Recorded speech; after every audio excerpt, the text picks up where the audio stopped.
এবং দুষ্কৃতিকারীদের বিচার যতক্ষণ পর্যন্ত নিশ্চিত না হয় আমাদের আন্দোলন আমরা চালিয়ে যাব।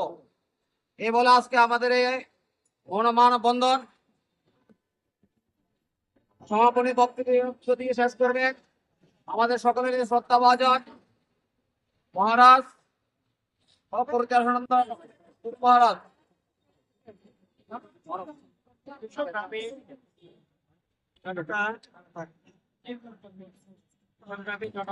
আজকে দীর্ঘ 6 মাস পরে এত কিছু হয়ে যাওয়ার পরে আমরা এতদিন মৌন ছিলাম, আজকেও মৌন আছে আমরা।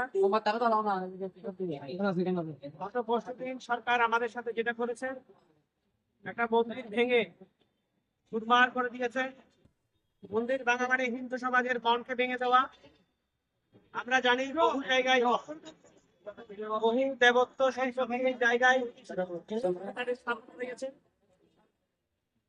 বহু সরকারি জায়গায় মসজিদ, গির্জা, রেখোটা এবং মাদ্রাসা আরো অনেক কিছু রয়েছে।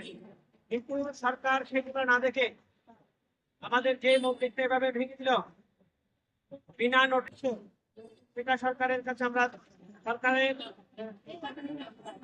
আমরা তীব্র নিন্দা জানাই। এবং আমি সরকারকে অনুরোধ করব, আগামী 6 দিনের মধ্যে না হয় তাহলে আমরা 6 দিন পর বড় কর্মসূচি রাখার অভিপ্রকাশ করবো।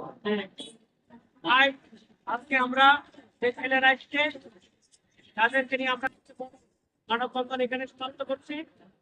কিন্তু আমরা 6 দিন পরে আমরা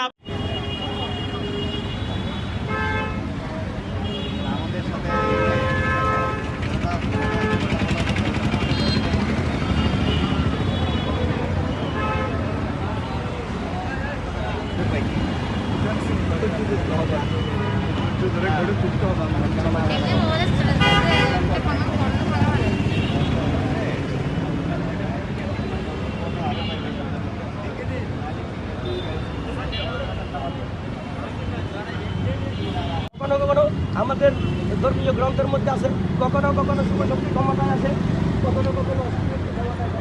আমি মনে করি এখন বর্তমানে আমাদের